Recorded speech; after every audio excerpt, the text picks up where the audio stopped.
వర్యులు నారా చంద్రబాబు నాయుడు గారి ఆదేశాల మేరకు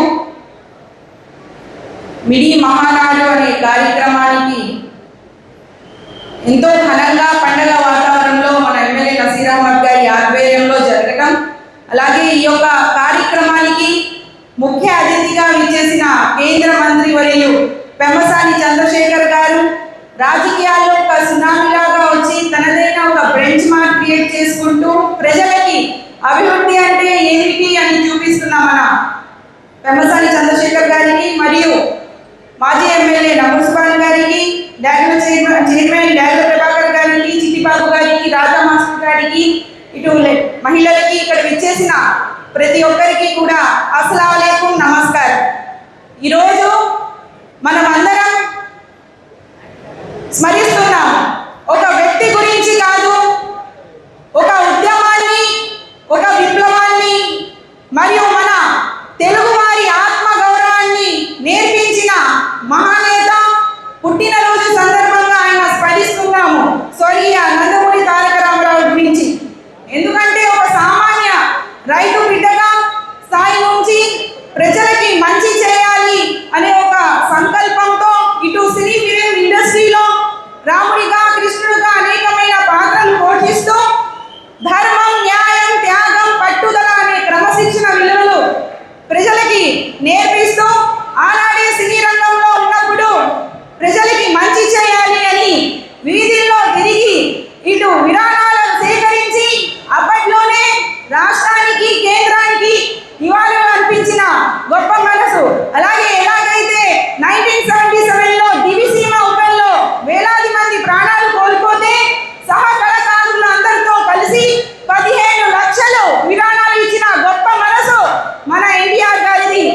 అలాగే నేటి దివిసీమలో ప్రజల కష్టాలను కళ్ళాలు చూసి ఆయన కూడా రాజకీయాల్లో రావాలి అని ఆనాడే సంకల్పించి అదే సమయంలో ఢిల్లీలో పెద్దలు మన తెలుగు వారికి అవమానాలు జరుపుతుంటే అదే సమయంలో రాజకీయంలో నేను రావాలని ఎన్టీఆర్ గారు మన తెలుగు ప్రజల ఆత్మ గౌరవం కోసం రాజకీయాల్లో వచ్చారు.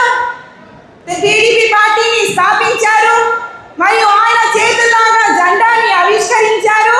తిరుపతిలో సభని ఏర్పాటు చేసి స్వర్గీయ కొడుకు అయిన హరిబాబు గారి రథ సారథిగా మన అందరి కోసం, తెలుగు వారి ఆత్మగౌరవం కోసం ముందుకు వెళ్ళారు.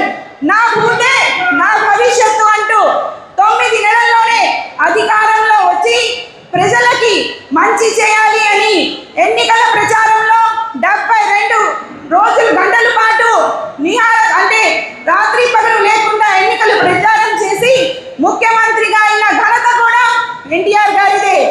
అదే పట్టుదలతో ఆయన అధికారంలో వచ్చిన తర్వాత ఒక సామాన్యులు ప్రజల మధ్య ఉండాలి అని నిజంగా వెనకబడిన వర్గాల కోసం, అంటే రాజకీయ నాయకులుగా ఎదగాలని ఎమ్మెల్యేలుగా, మంత్రులుగా ఆనాడే వెనకబడిన వర్గాలకి న్యాయం చేస్తూ ముందుకు వెళ్ళిన ఘనత మన ఎన్టీఆర్ గారిదే.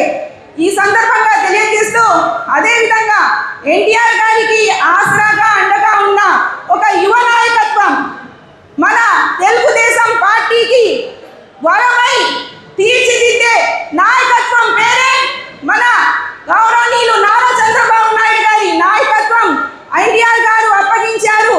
అప్పటి నుంచి ఇప్పటి వరకు ఎన్టీఆర్ గారు అప్పగించిన తెలుగుదేశం పార్టీని తనదైన శైలిలో ఆయన పట్టుదల, యుక్తి మొత్తం చూసిన ఎన్టీఆర్ గారు ఎలాగైతే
పెట్టి ప్రతి ఒక్క దశలో ముందుకు తీసుకెళ్లటం మనమందరం చూశాను.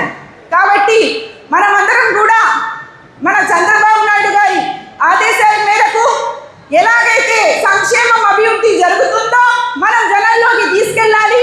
మరియు పవన్ కళ్యాణ్ గారి అండదండలతో, మోడీ గారి సహాయ సహకారాలతో, మరి ముఖ్యంగా మన లోకేష్ అన్న యువతకు 20 లక్షలు జాబ్ తీసుకొస్తామని ఎన్నో అనేకమైన పెట్టుబడులు తీసుకొస్తున్నారు. ఆయన అడుగుజాడల్లో మనమందరం నడిచి ఇటు